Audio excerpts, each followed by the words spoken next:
தேவன் அநீதி உள்ள தேவன் அல்ல, அவர் பிரதிபலன் தருகிற தேவனாய் இருக்கிறார். இன்றைக்கு இந்த வார்த்தையில் தேவனுக்கு சொல்லக்கூடிய வார்த்தை அதுதான். உன்னுடைய ஆண்டவர் அநீதியான தேவன் அல்ல. எதற்கு அநீதி உள்ள தேவன்? உன்னை மறந்து விடுவதற்கு அநீதி உள்ள தேவன் அல்ல. உடைய பிரயாசத்தை மறந்து விடுகிற அநீதி உள்ள தேவன் அல்ல.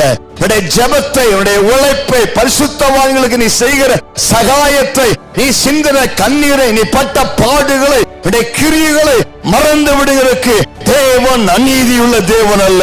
உன் தேவன் உன்னை நினைத்திருக்கிறார். ஏற்ற காலத்துல, ஏற்ற வேளையில உனக்கு கர்த்தர் நன்மை செய்வார், உன்னை உயர்த்தி விடுவார். கர்த்தருக்கு மகிமை உண்டாவதாக.